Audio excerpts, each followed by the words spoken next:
Chapter 8. And that, Joan reflected, had been the end of that. Avril had gone about, very silent, answering in monosyllables when she was spoken to, never spoke if she could help it. She had got thinner and paler. A month later she had expressed a wish to go to London and train in a secretarial school. Rodney had assented at once. Avril had left them with no pretence of distress over the parting.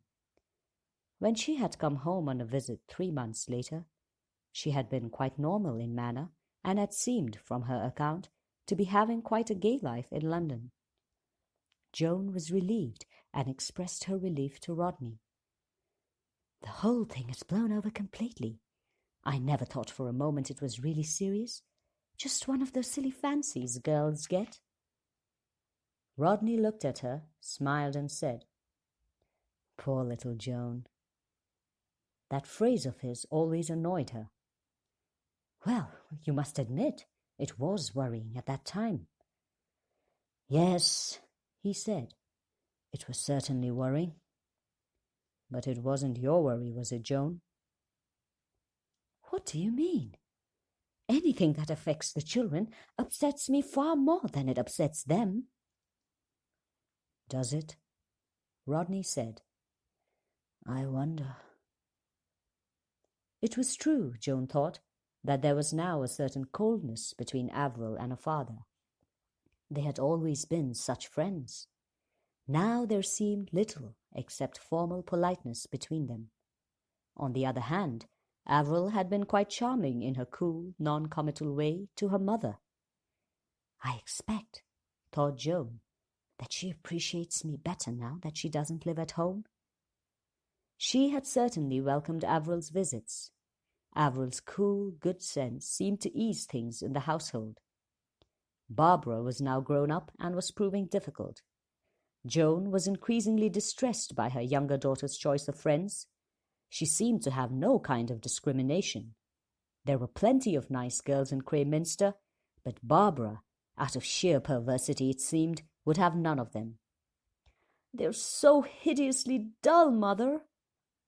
"Nonsense, Barbara. I'm sure both Mary and Alison are charming girls, full of fun." "They're perfectly awful. They wear snoods." Joan had stared, bewildered. "Really, Barbara? What do you mean? What can it matter?"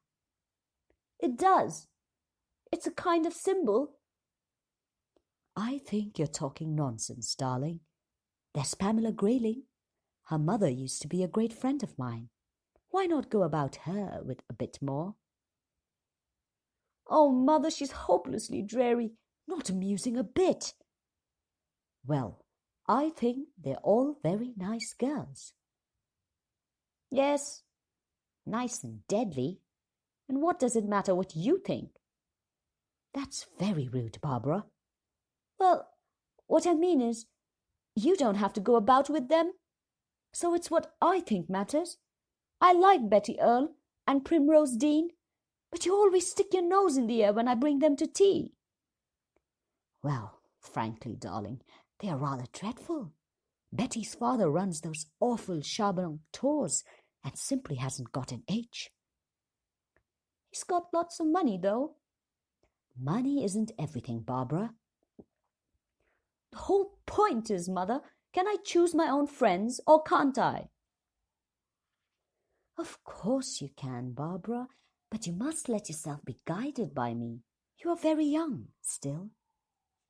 "That means I can't. It's pretty sickening the way I can't do a single thing I want to do. This place is an absolute prison house."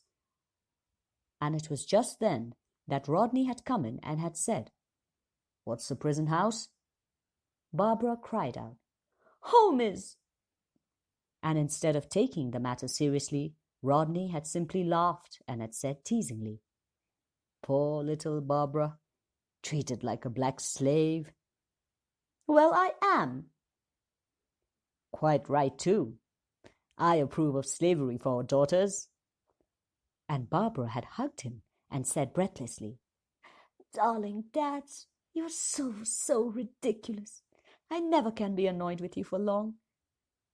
Joan had begun indignantly. "I should hope not." But Rodney was laughing, and when Barbara had gone out of the room, he had said, "Don't take things too seriously, Joan.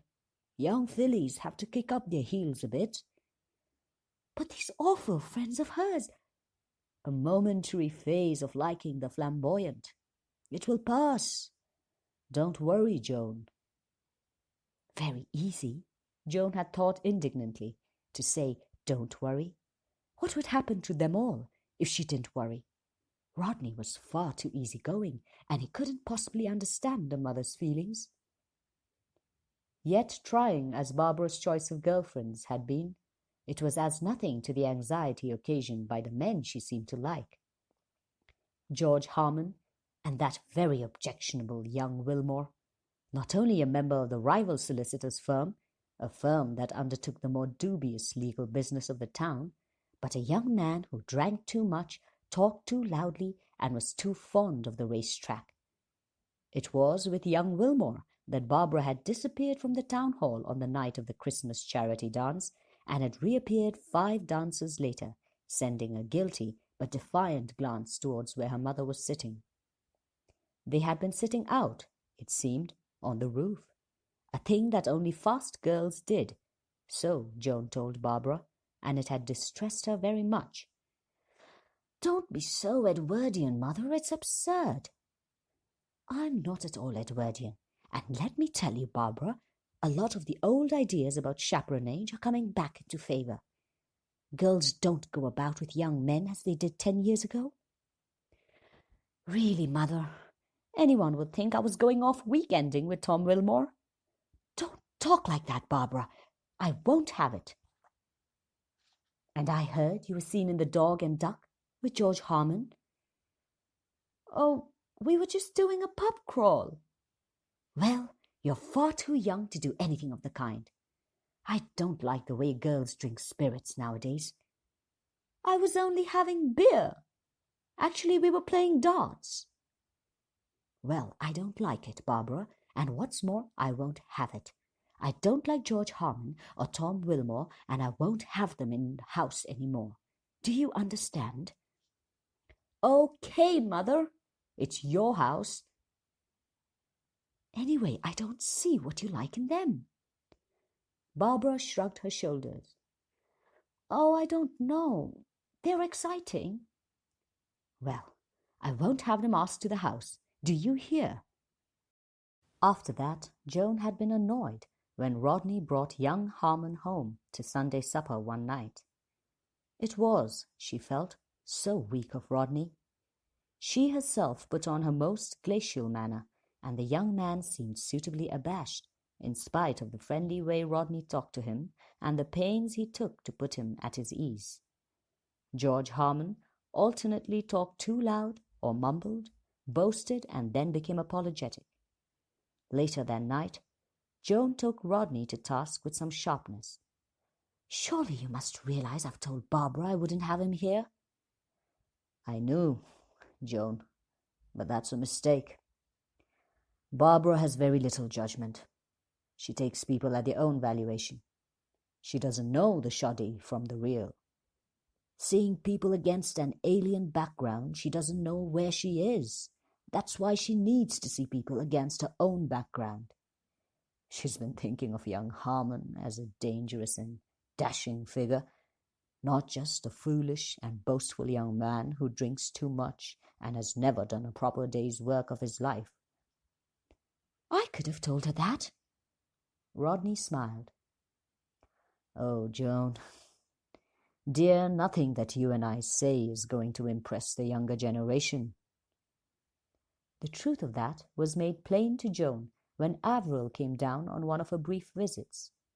This time it was Tom Wilmore who was being entertained. Against Avril's cool, critical distaste, Tom did not show to advantage. Afterwards, Joan caught a snatch of conversation between the sisters. "You don't like him, Avril?" And Avril, hunching disdainful shoulders, had replied crisply, "I think he's dreadful. Your taste in Aunt Barbara is really too awful." Thereafter, Wilmore had disappeared from the scene, and the fickle Barbara had murmured one day, "Tom Wilmore? Oh, but he's dreadful," with complete and wide-eyed conviction. Joan set herself to have tennis parties and ask people to the house, but Barbara refused stoutly to cooperate. "Don't fuss so, Mother. You're always wanting to ask people. I hate having people, and you always will ask such terrible duds." Offended, Joan said sharply that she washed her hands of Barbara's amusement. "I'm sure I don't know what you want." "I just want to be let alone." Barbara was really a most difficult child, Joan said sharply to Rodney. Rodney agreed, a little frown between his eyes. "If she would only just say what she wants," Joan continued. "She doesn't know herself. She's very young, Joan. That's why she needs to have things decided for her." "No, my dear. She's got to find her own feet. Just let her be. Let her bring her friends here if she wants to, but don't organize things. That's what seems to antagonize the young." So like a man, Joan thought, with some exasperation, all for leaving things alone and being vague. Poor dear Rodney. He always had been rather vague, now she came to think of it. It was she who had to be the practical one, and yet everyone said that he was such a shrewd lawyer. Joan remembered an evening when Rodney had read from the local paper an announcement of George Harmon's marriage to Primrose Dean, and had added with a teasing smile, "An old flame of yours, eh, Babs?" Barbara had laughed with considerable amusement. "I know. I was awfully keen on him. He really is pretty dreadful, isn't he? I mean, he really is." "I always thought him a most unprepossessing young man. I couldn't imagine what you saw in him." "No more can I now." Barbara at 18 spoke detachedly of the follies of 17. "But really, you know, Dads, I did think I was in love with him. I thought Mother would try to part us, and then I was going to run away with him, and if you or Mother stopped us, then I made up my mind I should put my head in the gas oven and kill myself." "Quite the Juliet touch." With a shade of disapproval, Barbara said, "I meant it, Daddy. After all, if you can't bear a thing, you just have to kill yourself." And Joan, unable to bear keeping silent any longer, broke in sharply, "Don't say such wicked things, Barbara. You don't know what you're talking about." "I forgot you were there, Mother. Of course you wouldn't ever do a thing like that. You'd always be calm and sensible whatever happened." "I should hope so, indeed." Joan kept her temper with a little difficulty. She said to Rodney when Barbara had left the room, "You shouldn't encourage that child in such nonsense." "Oh, she might as well talk it out of her system." "Of course, she'd never really do any of these dreadful things she talks about." Rodney was silent, and Joan looked at him in surprise. "Surely you don't think?" No, not really. Not when she's older, when she's got her balance. But Barbara is very unstable emotionally, Joan. We might as well face it." "It's all so ridiculous." "Yes, to us, who have a sense of proportion, but not to her. She's always in deadly earnest. She can't see beyond the mood of the moment. She has no detachment and no humor. Sexually, she's precocious." "Really, Rodney, you make things sound like one of those horrid cases in the police court." "Horrid cases in the police court concern living human beings, remember?" "Yes, but nicely brought up girls like Barbara don't—" "Don't what, Joan?" "Must we talk like this?" Rodney sighed. No, no, of course not. But I wish, yes, I really do wish that Barbara could meet some decent young fellow and fall properly in love with him. And after that it had really seemed like an answer to prayer when young William Ray had come home from Iraq to stay with his aunt, Lady Harriet. Joan had seen him first one day about a week after his arrival. He had been ushered into the drawing-room one afternoon when Barbara was out. Joan had looked up, surprised, from her writing table, and had seen a tall, sturdily built young man with a jutting-out chin, a very pink face, and a pair of steady blue eyes. Blushing still pinker, Bill Ray had mumbled to his caller that he was Lady Harriet's nephew, and that he had called to return Miss Scudamore's racket, which she had left behind the other day.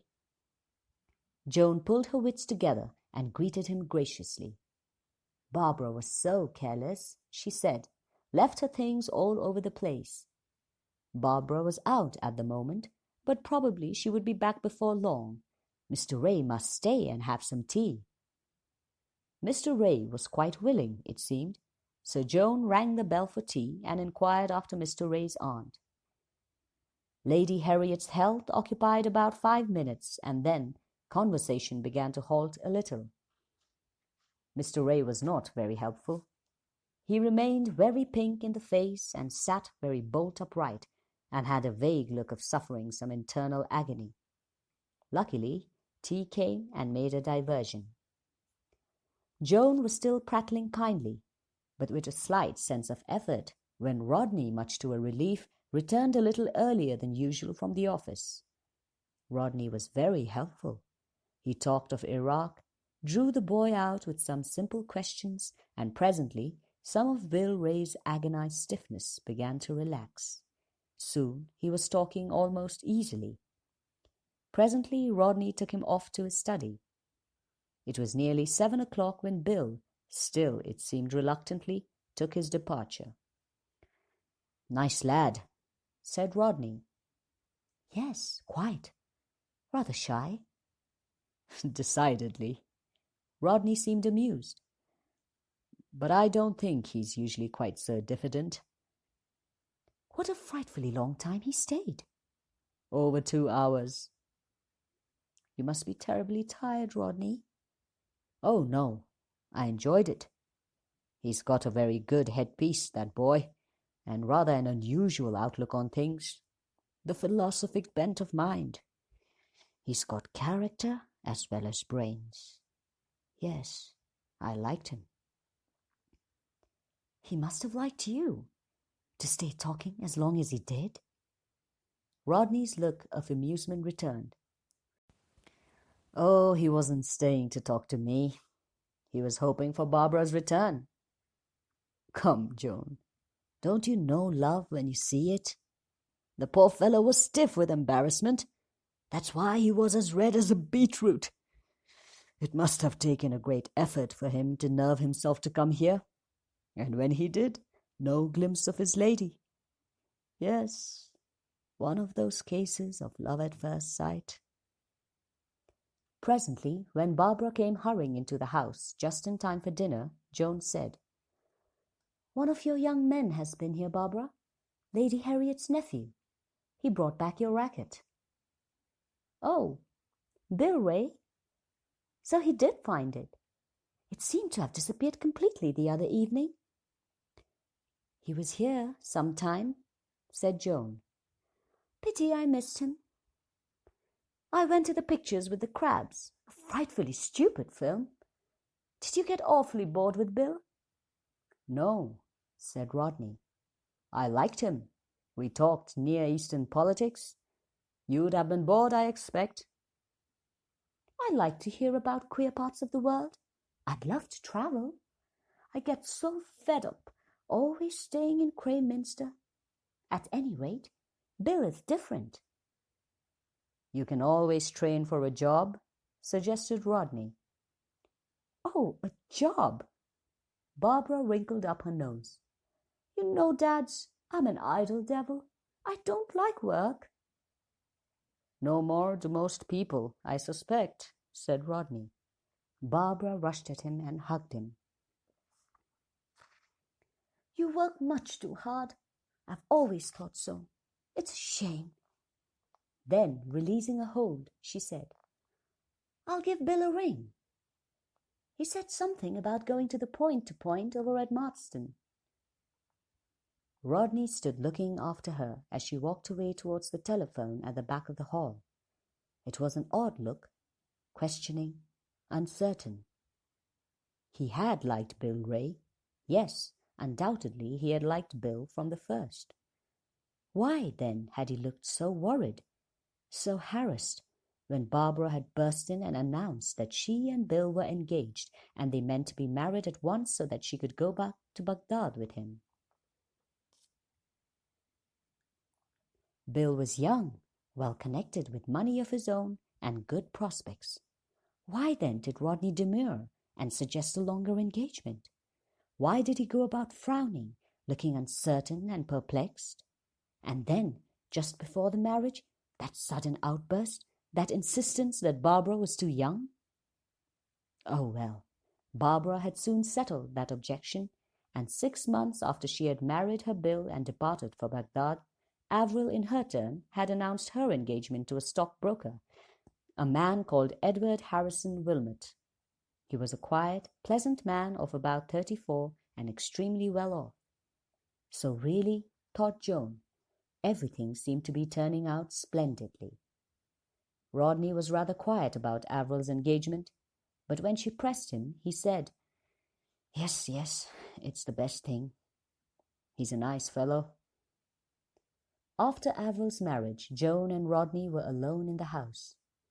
Tony, after training at an agricultural college and then failing to pass his exams, and altogether causing them a good deal of anxiety, had finally gone out to South Africa, where a client of Rodney's had a big orange farm in Rhodesia.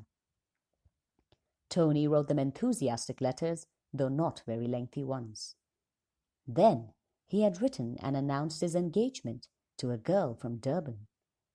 Joan was rather upset at the idea of a son marrying a girl they had never even seen. She had no money either, and really, as she said to Rodney, what did they know about her? Nothing at all.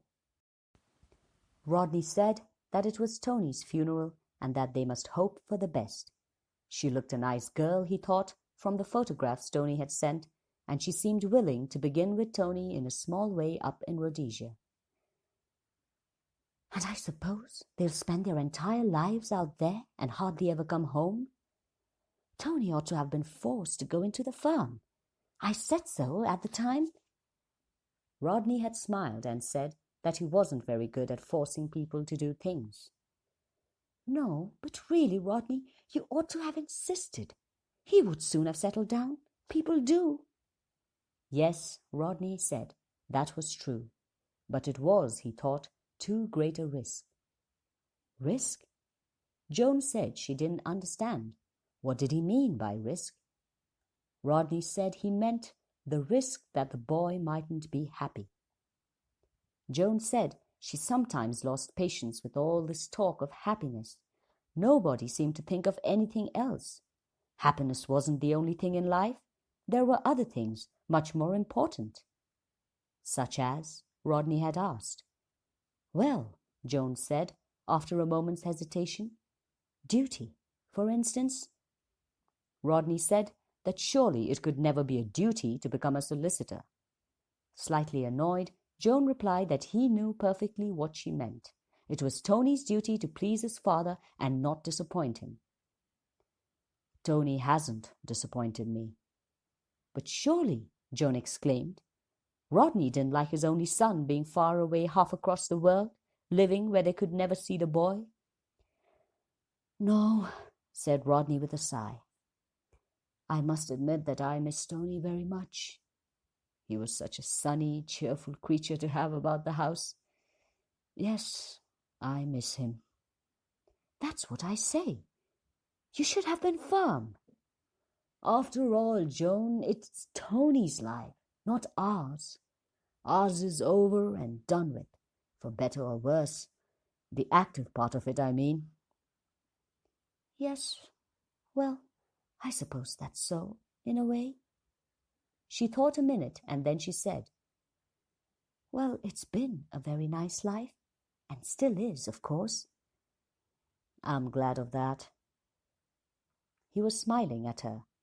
Rodney had a nice smile, a teasing smile. Sometimes he looked as though he was smiling at something that you yourself didn't see. The truth is, said Joan, that you and I are really very well suited to each other. Yes, we haven't had many quarrels. And then we've been lucky with our children. It would have been terrible if they turned out badly or been unhappy or something like that. Funny, Joan, Rodney had said. Well, but Rodney, it really would have been very upsetting. I don't think anything would upset you for very long, Joan. Well, she considered the point. Of course, I have got a very equable temperament. I think it's one's duty, you know, not to give way to things. An admirable and convenient sentiment. It's nice, isn't it? Said Joan, smiling, to feel one's made a success of things. Yes, Rodney had sighed. Yes, it must be very nice. Joan laughed and, putting a hand on his arm, gave it a little shake. Don't be modest, Rodney. No solicitor has got a bigger practice round here than you have. It's far bigger than in Uncle Henry's time. Yes, the firm is doing well. And there's more capital coming in with the new partner. Do you mind having a new partner? Rodney shook his head. Oh, no, we need young blood. Both Alderman and I are getting on. Yes, she thought it was true. There was a lot of grey in Rodney's dark hair. Joan roused herself and glanced at her watch.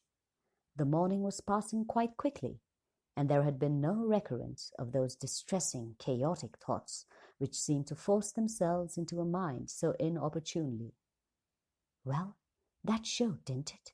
That discipline was the watchword needed. To arrange one's thoughts in an orderly manner, recalling only those memories that were pleasant and satisfactory.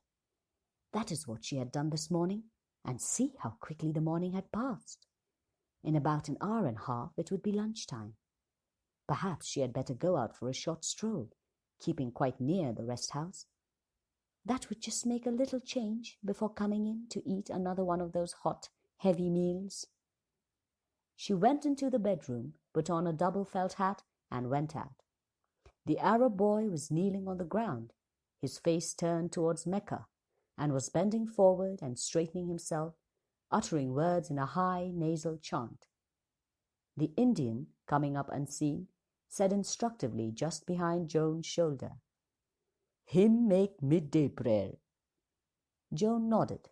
The information, she felt, was unnecessary. She could see perfectly well what the boy was doing. "Him say, Allah very compassionate, Allah very merciful." "I know," said Joan, and moved away, strolling gently towards the barbed wire conglomeration that marked the railway station. She remembered having seen 6 or 7 Arabs trying to move a dilapidated Ford that had stuck in the sand, all pulling and tugging in opposite directions, and how her son-in-law, William, had explained to her that in addition to these well-meant but abortive efforts, they were saying hopefully, "Allah is very merciful." Allah, she thought, had need to be, since it was certain that nothing but a miracle would extract the car if they all continued to tug in opposite directions. The curious thing was that they all seemed quite happy about it and enjoying themselves. Inshallah, they would say, if God wills, and would thereupon bend no intelligent endeavor on the satisfaction of their desires. It was not a way of living that commended itself to Joan. One should take thought and make plans for the morrow, though perhaps, if one lived in the middle of nowhere like Tel Abu Hamid, it might not be so necessary. If one were here for long, reflected Joan, one would forget even what day of the week it was.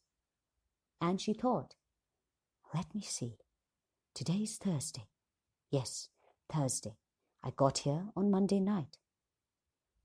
She had arrived now at the tangle of barbed wire, and she saw, a little way beyond it, a man in some kind of uniform with a rifle. He was leaning up against a large case, and she supposed he was guarding the station or the frontier. He seemed to be asleep, and Joan thought she had better not go any farther in case he might wake up and shoot her. It was the sort of thing, she felt, that would not be at all impossible at Tel Abu Hamid. She retraced her steps, making a slight detour so as to encircle the rest house. In that way, she would eke out the time and run no risk of that strange feeling of agoraphobia, if it had been agoraphobia. Certainly, she thought with approval. The morning had gone very successfully. She had gone over in her mind the things for which she had to be thankful. Avril's marriage to dear Edward, such a solid, dependable sort of man, and so well off too. Avril's house in London was quite delightful, so handy for Harrod's, and Barbara's marriage, and Tony's, though that really wasn't quite so satisfactory. In fact, they knew nothing about it, and Tony himself was not as entirely satisfactory as his son should be. Tony should have remained in Crayminster and gone into Alderman, Scudamore and Whitney's. He should have married a nice English girl, fond of outdoor life, and followed in his father's footsteps. Poor Rodney, with his dark hair streaked with grey, and no son to succeed him at the office. The truth was that Rodney had been much too weak with Tony. He should have put his foot down. Firmness, that was the thing. Why, thought Joan, where would Rodney be, I should like to know, if I hadn't put my foot down? She felt a warm little glow of self-approval. Crippled with debts, probably, and trying to raise a mortgage, like Farmer Hoddesdon. She wondered if Rodney really quite appreciated what she had done for him. Joan stared ahead of her at the swimming line of the horizon, a queer, watery effect.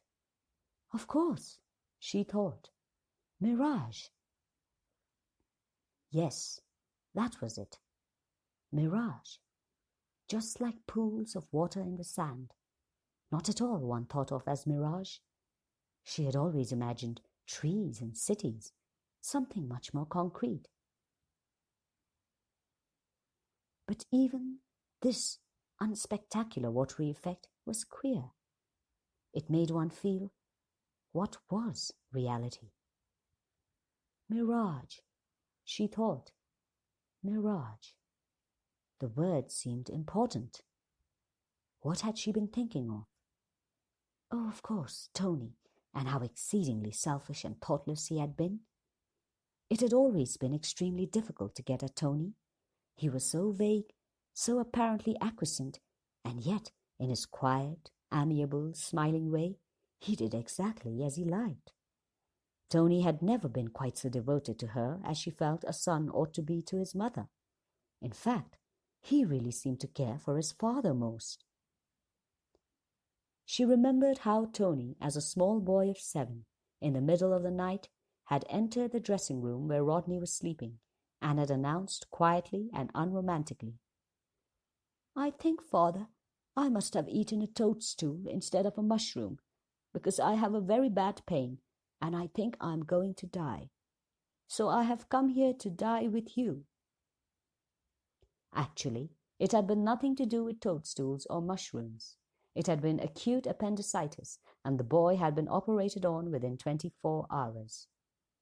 But it still seemed to Joan queer that the child should have gone to Rodney and not to her. Far more natural for Tony to have come to his mother. Yes, Tony had been trying in many ways, lazy at school, slack over games, and though he was a very good-looking boy, and the kind of boy she was proud to take about with her, he never seemed to want to be taken about, and had an irritating habit of melting into the landscape just when she was looking for him. Protective colouring, Avril had called it, Joan remembered. Tony is much cleverer at protective colouring than we are, she had said. Joan had not quite understood her meaning, but she had felt vaguely a little hurt by it. Joan looked at her watch.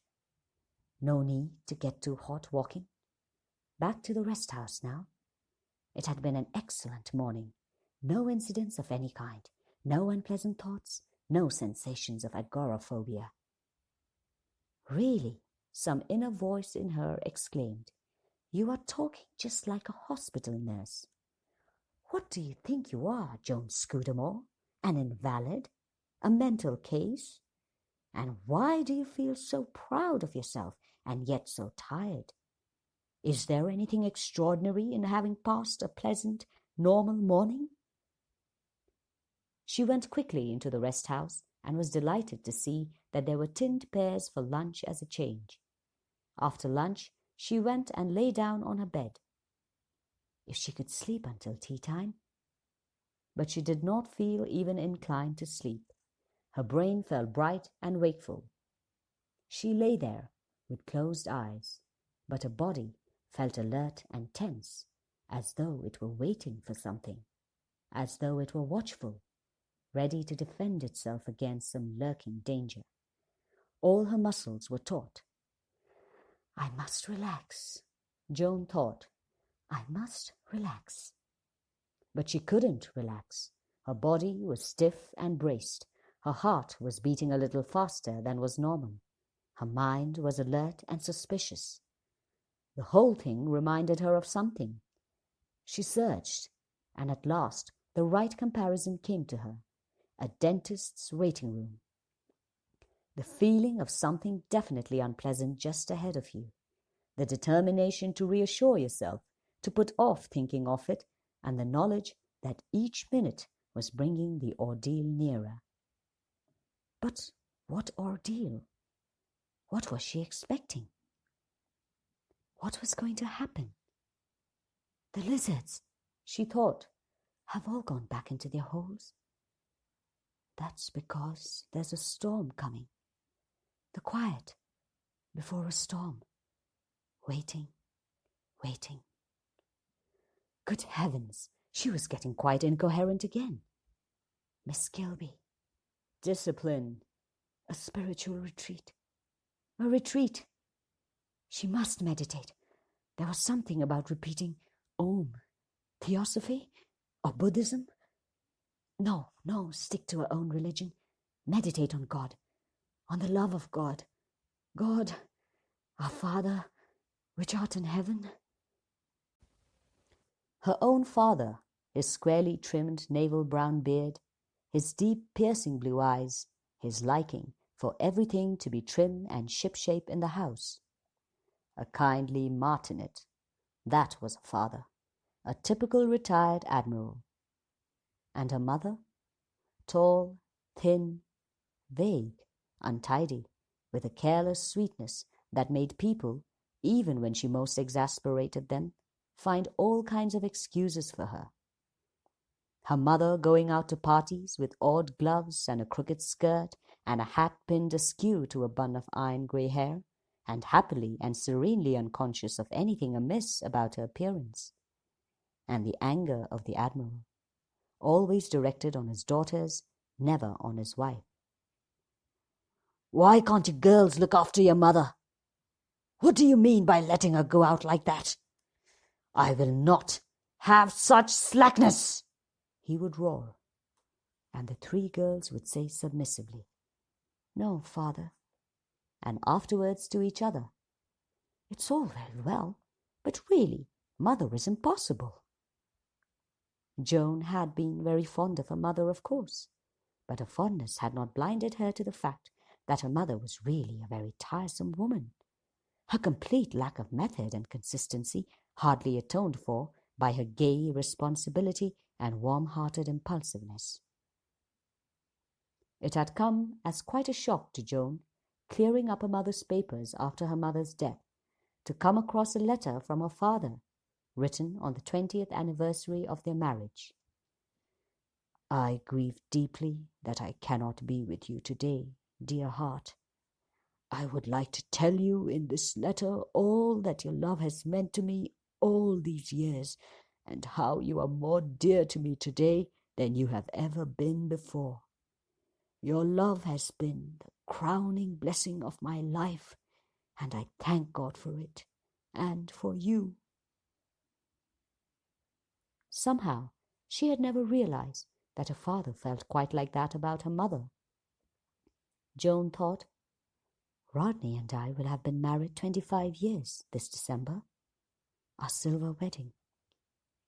How nice, she thought, if he were to write such a letter to me. She concocted a letter in her mind. Dearest Joan, I feel I must write down all I owe to you and what you have meant to me. You have no idea, I am sure, how your love has been the crowning blessing. Somehow, Joan thought, breaking off this imaginative exercise, it didn't seem very real. Impossible to imagine Rodney writing such a letter, much as he loved her. Much as he loved her. Why repeat this so defiantly? Why feel such a queer, cold little shiver? What had she been thinking about before? Of course, Joan came to herself with a shock. She was supposed to be engaged in spiritual meditation. Instead of that, she had been thinking of mundane matters, of her father and mother, dead these many years. Dead, leaving her alone, alone in the desert, alone in this very unpleasant, prison-like room, with nothing to think about but herself. She sprang up. No use lying here when one couldn't go to sleep. She hated these high rooms with their small, gauze-covered windows. They hemmed you in. They made you feel small, insect-like. She wanted a big, airy drawing room with nice, cheerful cretonnes and a crackling fire in the grate, and people, lots of people. People you could go and see, and people who would come and see you. Oh, the train must come soon. It had got to come soon. Or a car, or something.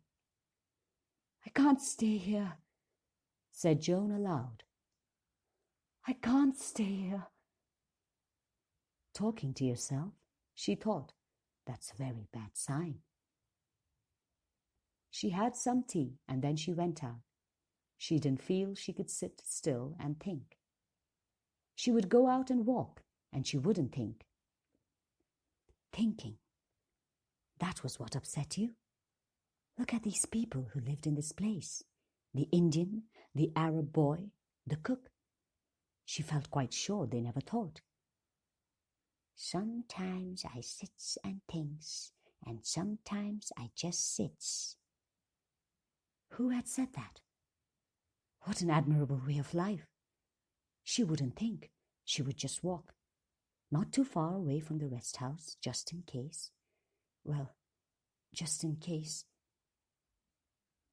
Describe a large circle, round and round, like an animal. Humiliating. Yes, humiliating, but there it was. She had got to be very, very careful of herself. Otherwise what? She didn't know. She hadn't any idea. She mustn't think of Rodney. She mustn't think of Avril. She mustn't think of Tony. She mustn't think of Barbara. She mustn't think of Blanche Haggard. She mustn't think of scarlet rhododendron buds. Particularly, she mustn't think of scarlet rhododendron buds. She mustn't think of poetry. She mustn't think of Joan Scudamore. But that's myself. No, it isn't. Yes, it is. If you had nothing but yourself to think about, what would you find out about yourself? I don't want to know, Joan said aloud. The sound of her voice astonished her. What was it that she didn't want to know? A battle, she thought. I'm fighting a losing battle. But against whom? Against what? Never mind, she thought. I don't want to know. Hang on to that. It was a good phrase. Odd, the feeling that there was someone walking with her, someone she knew quite well. If she turned her head, well, she had turned her head, but there was no one at all. Yet the feeling that there was someone persisted. It frightened her. Rodney, Avril, Tony, Barbara, none of them would help her. None of them could help her. None of them wanted to help her. None of them cared. She would go back to the rest house and get away from whoever it was who was spying on her. The Indian was standing outside the wire door. Joan was swaying a little as she walked. The way he stared annoyed her. "What is it?" she said. "What's the matter?" "Mem Sahib not look well. Perhaps Mem Sahib have fever?" That was it. Of course, that was it. She had fever. How stupid not to have thought of that before. She hurried in. She must take a temperature. Look for a quinine. She had got some quinine with her somewhere. She got out a thermometer and put it under her tongue. Fever. Of course it was fever. The incoherence, the nameless dreads, the apprehension, the fast beating of a heart. Purely physical, the whole thing. She took out the thermometer and looked at it. 98.2. If anything, she was a shade below normal. She got through the evening somehow. She was by now really alarmed about herself. It wasn't sun, it wasn't fever, it must be nerves. Just nerves, people said. She had said so herself about other people. Well, she hadn't known. She knew now. Just nerves indeed. Nerves were hell. What she needed was a doctor. A nice, sympathetic doctor. And a nursing room, and a kindly, efficient nurse who would never leave the room. Mrs. Scudamore must never be left alone.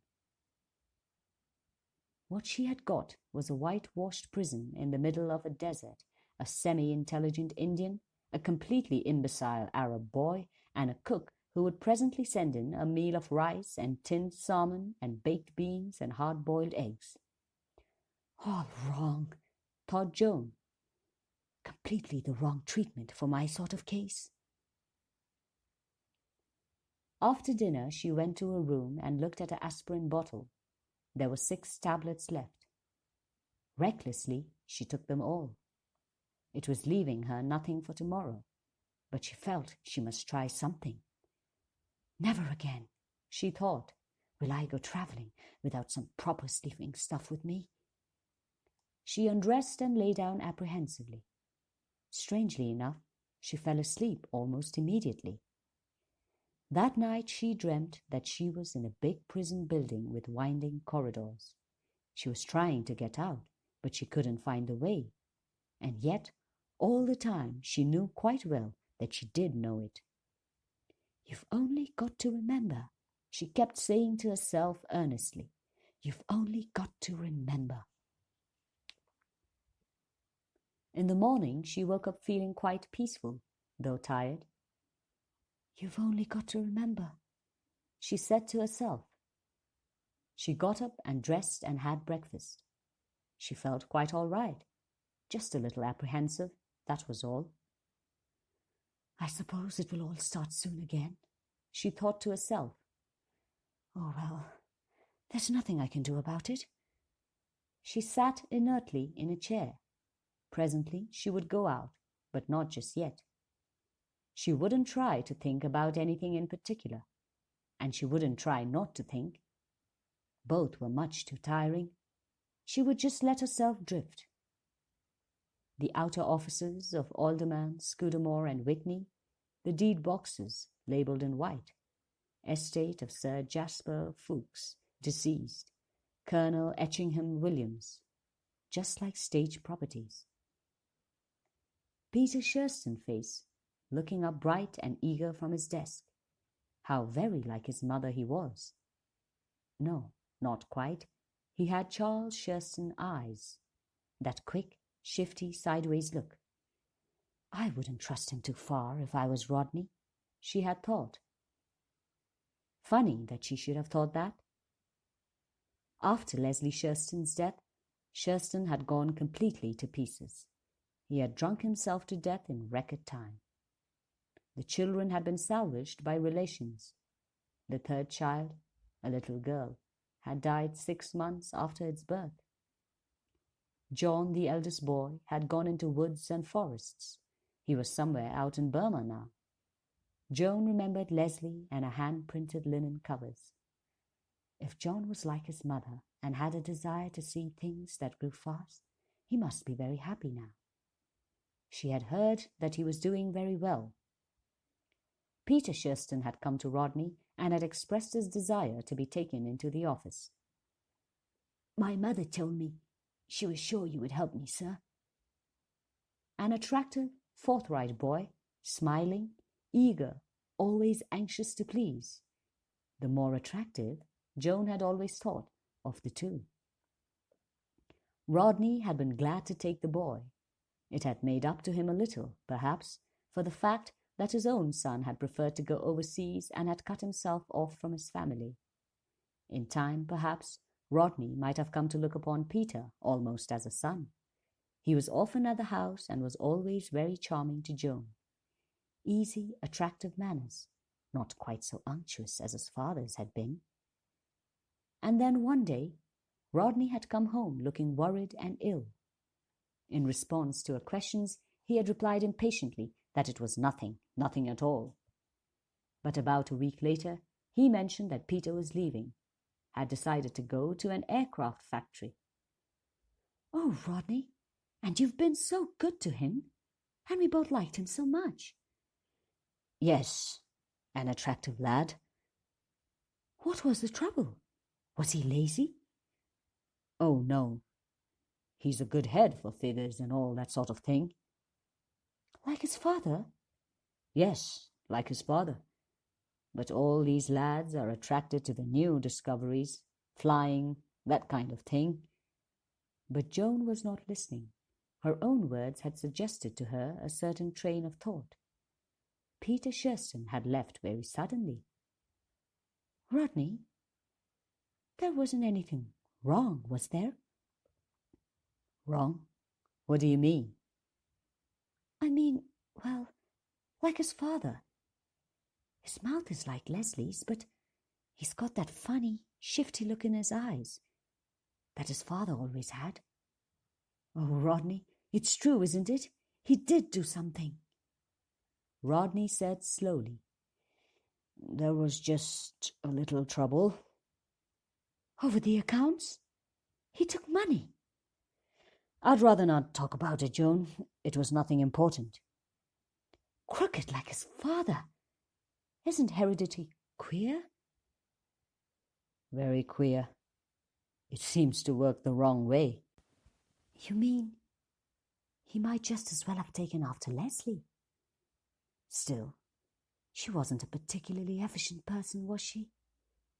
Rodney said in a dry voice, "I'm of the opinion that she was very efficient.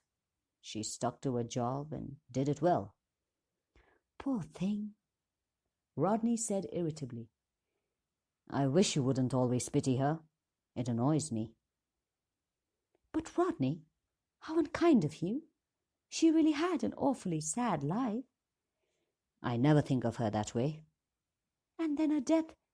"I'd rather you didn't talk about that." He turned away.